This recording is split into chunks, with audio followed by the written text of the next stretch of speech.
Porsche's Taycan EV Super Saloon changes electric vehicle design as we know it. The way it looks, the way it drives, the way it brakes, the way it charges, everything has been reconsidered, redesigned and reimagined. The result is a standard-setting battery-powered model that's purely Porsche and very desirable indeed. And here, in the industry's most comprehensive and detailed test, we're going to find out why. Lots here is different, but one thing here is predictable. With all the torque on offer here developed instantly, it's going to be very, very fast. And of course, this Taycan is. Even the least powerful variant at launch, the 4S, has 530 PS on tap and hits 62 mile an hour from rest in 4 seconds flat. But the models most will choose, the Turbo and the Turbo S version I'm trying here, both begin at an output starting point of 625 PS, then build on it with an overboost function that supplies a few seconds of extra launch or overtaking acceleration. That increases output on the Turbo version to 680 PS, which sees that car demolish the 62 mile an hour sprint in just 3.2 seconds en route to 161 miles an hour. With this Turbo S, there's potentially 761 PS and a stupendous 1,050 Newton meters of pulling power beneath your right foot, enough to trim that sprint figure to just 2.8 seconds. Now, even if you've driven cars as quick as that before, take it from me, this one will feel faster because everything's there all at once, like switching on a light. Less like a sports car, more like some sort of extreme fairground ride. Of course, it won't travel too far between charges if you habitually drive like this. The base 4S variant's smaller 79.2 kilowatt-hour pack makes that model particularly limited in that regard. But even if you upgrade that car to the 93 kilowatt-hour battery size the two turbo spec models get as standard, the WLTP range rating still only sits in the 208 to 288 mile bracket, which is way off what you get in a rival Tesla. Potentially, this Porsche can charge up much quicker than its American rival, though. Theoretically, you can pump in 62 miles of range every 5 minutes, thanks to this car's more sophisticated 800-volt power supply system. Though only if you're fortunate enough to find an 800-volt public charger, which can allow this car to replenish itself at its peak charging capacity of 270 kilowatts, which isn't likely with our country's undeveloped national charging infrastructure. So that's a slight disappointment, but the rather unique way this car has been engineered offers ample compensation. The battery pack powers two synchronous electric motors, one on each axle, hence the all-wheel drive capability, with the rear motor linked to a 2-speed auto gearbox, the lower ratio reserved for those savage launch control starts. All of it's been engineered to work with a veritable arsenal of Zuffenhausen engineering in an attempt to try and make a car with the lumbering curb weight of Porsche's Cayenne E hybrid SUV handle something like a proper sports saloon should. None of the dynamic stuff in play here is anything we haven't seen before. Torque vectoring, adaptive damping with 3-chamber air suspension, and optionally rear-wheel steering and PDCC electromechanical roll stabilisation. But with Porsche's 4D chassis control setup coordinating it all like the conductor of an orchestra, the result through the turns is quite simply astonishing when you consider the amount of weight in play here.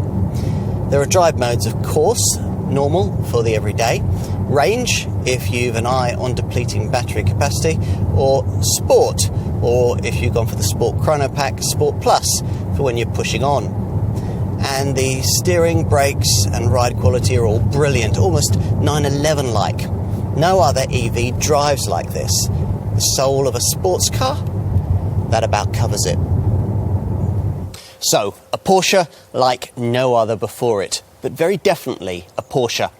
All the key elements of Zuffenhausen brand design are there. The special topography of the bonnet and front wings, air intakes instead of a dominant radiator grille, the Marque's so-called flyline, falling roofline, and a strong shoulder at the rear.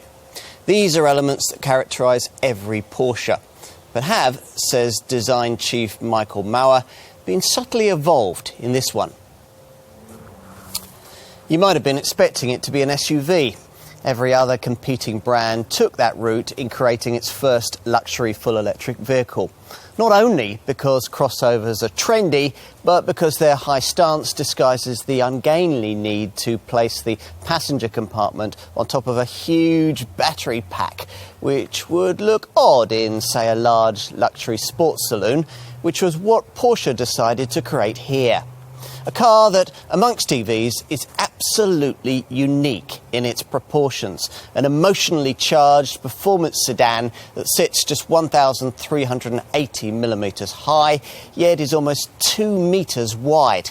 There's really nothing like it. Here again, classic Porsche design staples mixed with modern technology. So thanks to this low seat and raised centre console, there's a real cockpit-style feel that's refreshingly different from the raised SUV demeanour of obvious luxury EV rivals. And the instrument cluster is wider than the steering wheel in a manner reminiscent of the original 911. Take a closer look and you'll find that what lies behind the chunky 3-spoke wheel is anything but retro. A 16.8-inch curved digital screen, one of up to 4 here at the front of the cabin.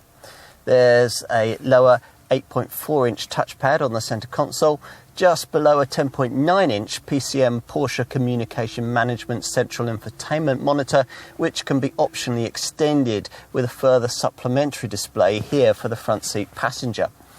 There's a lot to take in. Now, all of this feels entirely appropriate to a cutting-edge 21st century premium EV, but you can't help sometimes feeling that old-fashioned knobs and buttons, particularly on this lower centre display, would be easier and more intuitive to use on the move.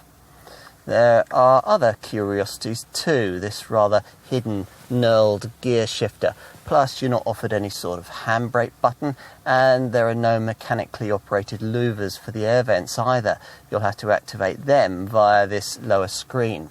Still, you adjust to all of this quite quickly, and the instrument screen in particular has been well thought through, based, as you can see, around these 3 configurable round virtual dials. Right, time to take a look in the rear. Now, earlier we referenced the design difficulties inherent in not creating an electric vehicle of this kind as an SUV. How, in an ordinary sedan body shape, do you avoid the high stance that usually results from perching the passenger cabin on top of a whole bank of batteries?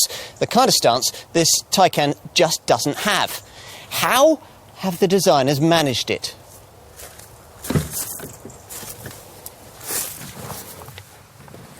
Very cleverly.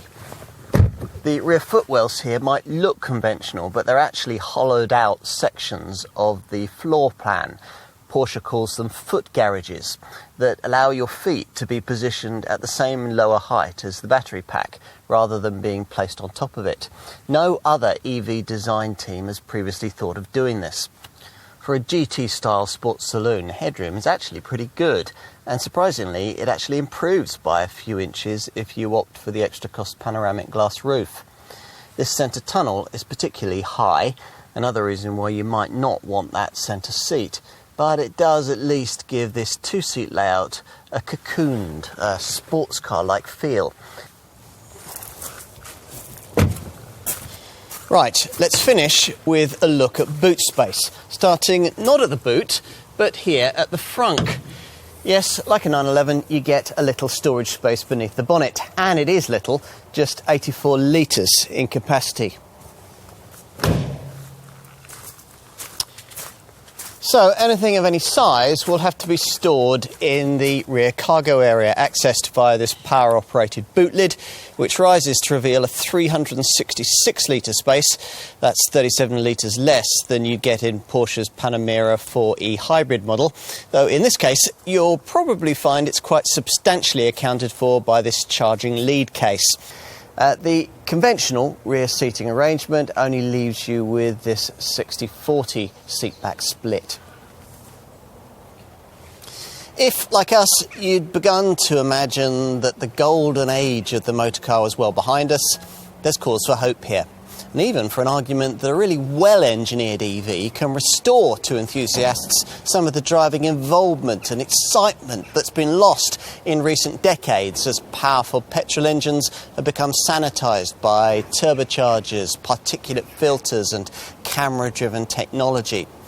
Ultimately, those petrol engines have to go, but what replaces them doesn't necessarily have to be an automotive domestic appliance.